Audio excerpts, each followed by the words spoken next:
If you're a freelance web designer, developer, or even a digital consultant, and you've ever felt like your client work is running you instead of the other way around, then this video is exactly what you need.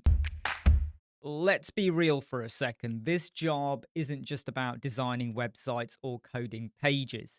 It's about managing expectations, juggling timelines, setting boundaries, dealing with vague requests, getting ghosted, scope creep, you name it, it happens. And when you don't have a clear system or rule to manage all of that, it will eat you alive. I used to feel like I was drowning in client work. You know, the type of drowning where the deadlines don't stop, the expectations keep shifting, and your weekends are no longer your own. Does that sound familiar? It eventually got to the point where I either had to change something or I was going to burn out and quit entirely.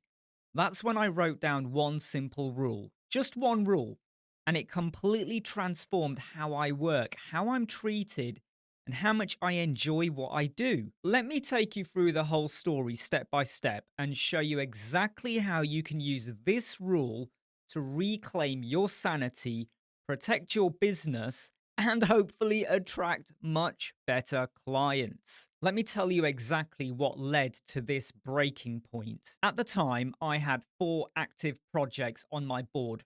None of them were going well. Client one was a charity that asked me to build a 5-page website, but after 2 weeks, they'd only sent through 1 page of content and it was mostly just bullet points. Yet they were still asking me for a timeline. How could I give them a timeline if they didn't supply me with the materials and the resources I needed? Client number 2 was a tech startup. They approved all the wireframes and design mockups, but then they went and changed their minds after I built the website in Elementor.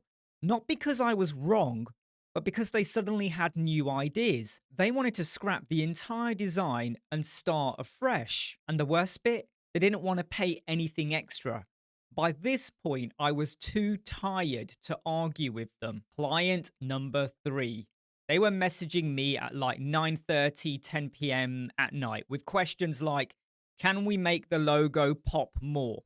Should we consider an intro video? Because I saw someone else's website that had that. And what made the situation far worse is that we were now in the final days of getting the website all signed off and completed.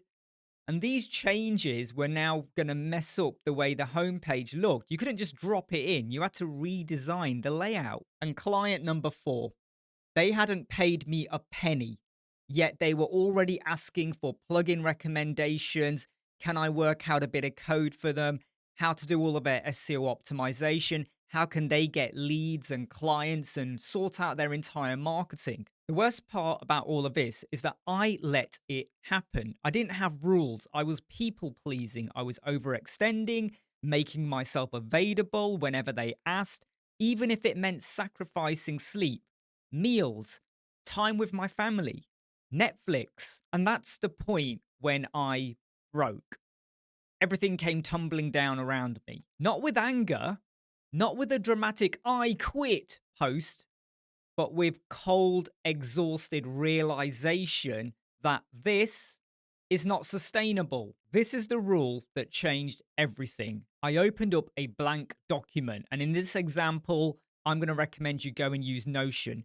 And what I wrote in that document in bold or somewhere at the top in as big writing as possible is that no work begins until there is a signed brief and a deposit. Simple, direct, non negotiable. So here's what I mean in practice, and please make sure you understand this because it's really simple. And if you get this into your mindset, you will be fine. So the first thing we got to do is ensure there is a signed brief. This means the client has clearly outlined what they want and what we've agreed on deliverables. None of this will figure it out as we go along, or I'll just email you the bits and pieces when you want.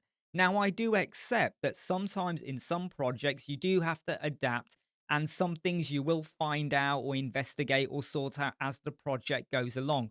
But you want to make sure the bulk of it is clearly outlined. And you must ensure that you have a deposit, usually 50% upfront, because that then shows you that they are financially invested. It's worth your time. It proves that they're serious, and it also ensures that you are not working for free. That sentence needs to be added to every onboarding email, every proposal, every invoice, every intro call summary, every discovery call. It needs to become the foundation of how you're going to start every project. So, what do you do if a client pushes back? You stand firm, because that's what I did. This is my price. This is how much I value my time and what I'm going to do for you because of the benefits and rewards for you. Stand firm. Because here's the truth that I had to learn the hard way. If a client won't respect your process before the work has even started, they're going to be 10 times worse once you're knee deep in the build. Let's break this down further because I want you to really understand why this rule is so effective. Quite simply, when you don't have a signed brief, you don't have a map. You'll be wandering around aimlessly. The client can shift the goalposts at any time. You're going to lose control. Scope creep will fly in. The timeline will disintegrate. And the outcomes that you thought were pretty clear, all of a sudden they become a mirage. And what happens when you don't have a deposit? Well, the client has got no skin in the game. You're carrying all the risk. The time, the effort, the mental energy, researching plugins, you're giving all of that away for free. It signals that your time is optional, negotiable, disposable, expendable. That kind of setup doesn't just stress you out, it creates resentment. And that resentment leaks into your communication, your creativity, and eventually your reputation. And it will spread. It won't just be reserved for your desk and your keyboard, it will spread into your lifestyle, your friends, your family. So, this rule isn't just about protecting your time, it's about protecting your relationship with the client. A project that starts without structure almost always ends in frustration on both sides. Okay, then. So, what happens when you enforce the rule? Let me walk you through two very different reactions that you're probably going to get. Let's pretend we've got client A and they're a marketing agency that wanted me to redesign their client landing page. They're really eager until I sent the brief and mentioned the deposit. And they replied with, can we just skip the brief and just start with what we've already got and just work with that and just, spruce it up? And in that scenario, I would say, I totally get that you're busy, but for the project to run smoothly and deliver the best outcome, the brief is going to help me to clarify expectations. It actually saves you time in the long run too. Now, that scenario, that client, and by the way, this is a real story. Sorry for the way I'm saying it. Feels like third party, whatever, right? But that client, that marketing agency ghosted me for 2 weeks. Yep, that's right. They ran away, left me all alone. But then do you know what happened? After a couple of weeks, they came back with a full, well thought out brief and the deposit. And you know why? Because I've got a feeling they went to other people, tested the waters, and suddenly realized they were going to get much better commitment if they worked with me. And the final outcome for that project was that it ran like clockwork. It finished early. There were no disputes. Total success. Let me give you another scenario, and this is a real one as well. Okay, client B was someone who pushed back really hard. They were like, what? You don't trust me? What if I'm not happy with your work? What if you run away with my money? I stayed calm and I explained to them this process protects both of us. It gives us structure, reduces confusion, and ensures we're both committed. I want this to be a good experience for you. And this is part of ensuring that. Unfortunately, that client still walked away.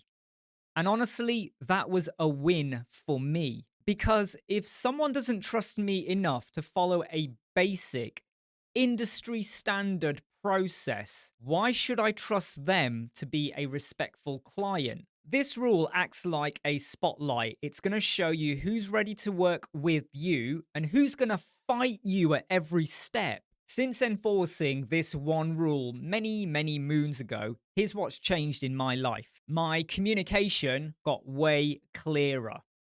When you know a brief is coming, you stop guessing. You stop doing extras. You stop, you know, trying to fill in all the gaps or fill in the silence. My clients also started trusting me more because there's professionalism and that actually makes them relax as well. They can see that I've got a method, a system, not just creative instinct. And all of that breeds trust. I also had to stop chasing invoices because half the money was paid up front. I had security.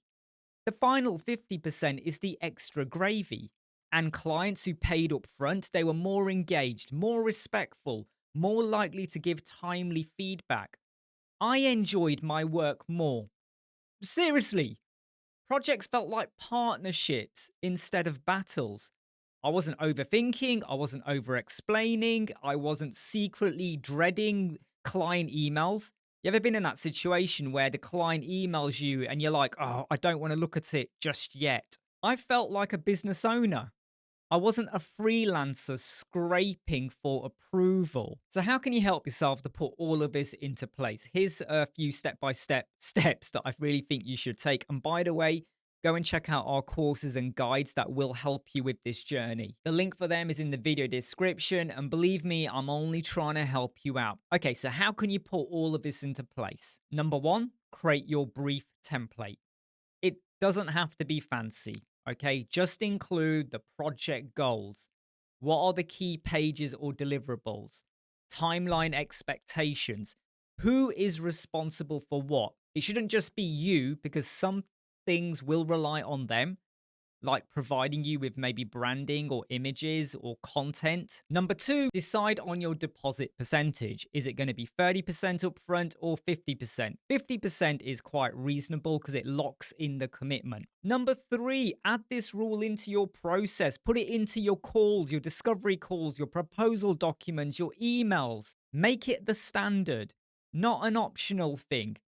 And number four, practice how you say it. Don't be aggressive. Don't be nasty. Just be firm and clear and kind and sincere, but practice it. So, as a web agency, before we begin any work, I ask for a signed brief and 50% deposit. This helps ensure we're aligned and protects both of us throughout the process. Most of all, you've got to stick to it. You'll be tempted to make exceptions. You know, someone comes along and goes, yeah, I'll give you $20,000 for a website. Don't be tempted to not get that signed brief and the initial deposit. Because every time that I've broken my own rule, just this once, I've regretted it. The thing about freelancing is that no one really teaches you how to protect your time. No one warns you that saying yes all the time is the fastest way to burn out. You're going to learn the hard way by getting walked on, by working late nights for ungrateful clients, by undercharging and over delivering until you start to wonder if maybe you're just not cut out for this. But it's not always just about talent, it's about boundaries. And boundaries are a choice. So let me ask you, what would change for you if you had just one rule, one non negotiable that gave your business structure, protected your time, and told clients, I'm a professional and I do this properly? I'm telling you right now, this rule changed everything for me, and it can for you too. So go on, take 10 minutes right now, write down your rule, make it visible, stick it on your wall, stick it on your monitor, stick it somewhere and practice saying it. And then stick to it. You'll be amazed at how quickly your work becomes more enjoyable, more respected, and more profitable. And if any of this resonated with you, drop a comment. Let me know what your boundaries are, or what is the one thing you need to have set before you take on any client. And don't forget to check out the links to go and visit our courses and guides, especially if you want to help out your business be more productive or help yourself to go and get more clients. I'm Imran from Web Squadron. I hope you like, subscribe, share, and follow. I'll see you soon.